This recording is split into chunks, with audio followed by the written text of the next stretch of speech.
தற்போது ரோமை நகரை பற்றி பேச வேண்டும். அங்கு ஆறுதலை கண்டடைவேன் என்று எதிர்பார்த்தேன். எனினும் நான் கண்டது சிலுவையைத்தான். இரவு வேளையில் நகரை வந்தடைந்தோம். புகைவண்டி நிலையத்தில் சுமைக்கூலி ஆட்கள் ரோமா என்று கத்துவதை கேட்டு கண்விழித்தேன்.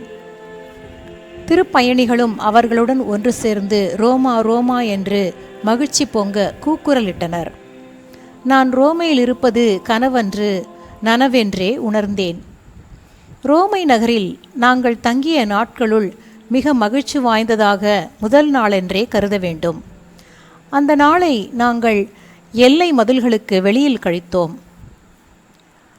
பழங்கால வரலாற்றை நினைவூட்டும் சின்னங்கள் அங்கு செறிந்து கிடந்தன. ஆனால் ரோமை நகரத்தில் மறுமையத்தில் உள்ள உணவு விடுதிகளும் கடைகளும் பாரிஸ் நகரத்தை நினைவூட்டும். ரோமையின் நாட்டுப்புறங்களில் நாங்கள் செய்த பயணம் என் உள்ளத்தில் எத்தனையோ இனிய முத்திரைகளை பதித்திருக்கின்றது. கொலிசிய திடலை பார்க்கையில் என் உள்ளத்தில் துள்ளி எழுந்த உணர்ச்சிகள் எத்தனை என்று நான் எவ்வாறு விவரிப்பேன்? எண்ணற்ற வேத சாட்சிகள் கிறிஸ்தவர்களின் பொருட்டு இரத்தம் சிந்திய அந்த திடலை பக்தியுடன் பார்த்து நின்றேன். அந்த புனிதர்கள் வீர சமர் புரிந்து புனிதமாக்கிய அந்த தரையை உடல் பணிந்து முத்தமிட வேண்டுமென்று துடித்தேன். ஆனால் ஏமாற்றம் அடைந்தேன். அந்த பழங்கால திடல் தற்போது 26 அடி கீழே உள்ளது. அதன் மீது மண்ணை குவித்திருக்கிறார்கள். அங்கு தரையை அகழ்ந்து ஆராய்ச்சிகள் நடத்தி கொண்டிருக்கிறார்கள். அதன் விளைவாக திடலின் மையத்தில் ஒரு பெரிய குப்பை குவியலை பார்க்கலாம். தாண்ட முடியாத ஒரு பெரும் வேலி இவ்விடத்தை சூழ்ந்திருக்கின்றது. அபாயம் நிரம்பிய அந்த பாழ் நிலத்தினுள் நுழைந்து செல்ல யாருமே துணிய மாட்டார்கள். ரோமை நகருக்கு சென்று கொலிசியத்தினுள் நுழையாமல் இருப்பதா? அது முடியாத காரியம் என்று எனக்கு தோன்றியது. எனவே வழிகாட்டியின் விளக்கங்களுக்கு நான் செவி கொடுக்கவில்லை. நடுத்திடலை அடைய வேண்டும் எனும் ஒரே ஒரு கருத்து என்னை இழுத்துச் சென்றது.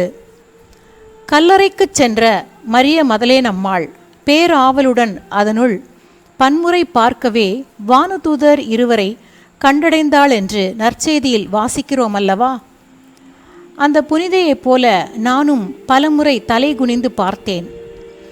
அதன் பயனாக 2 வானதூதர்களை அல்ல, நான் தேடியதையே கண்டடைந்தேன். மகிழ்ச்சி பொங்க கூக்குரலிட்டு செலினை அழைத்து என்னை பின்பற்றுமாறு பணித்தேன். நாங்கள் இருவருமாக தாண்டி குதித்து முன்னேறி செல்லுகையில் அந்த பாழ் பொருட்கள் எங்கள் காலடியில் தவிடு பொடியாயின. எங்கள் அஞ்சாமையை கண்டு திடுக்கிட்ட அப்பா தொலைவிலிருந்து உரத்த குரலில் எங்களை கூப்பிட்டார். ஆனால் எங்கள் காதுகளுக்கு எதுவும் எட்டவில்லை. முற்கால போர் வீரர்களுக்கு ஆபத்து வேளையில் அஞ்சாமை மிகுந்தியாகுமாம். நாங்கள் ஆவலுடன் எதிர்பார்த்த இடத்தை அடையும் முன் மேற்கொள்ள வேண்டிய இடர்களும் இடைஞ்சல்களும் பெருக பெருக எங்கள் மகிழ்ச்சியும் பெருகியது. என்னை விட மிகுந்த முன்னெச்சரிக்கையுடன் செலின் வழிகாட்டி கூறிய விளக்கங்களுக்கு செவி கொடுத்திருந்தாள். வேத சாட்சிகள் புனித சமர்புரிந்த இடத்தில் ஒரு சிலுவை நாட்ட பெற்றிருந்ததை பற்றி வழிகாட்டி கூறியதை அவள் நன்கு கவனித்து வைத்திருந்தாள். அந்த சிலுவையை எங்கும் தேடினாள்.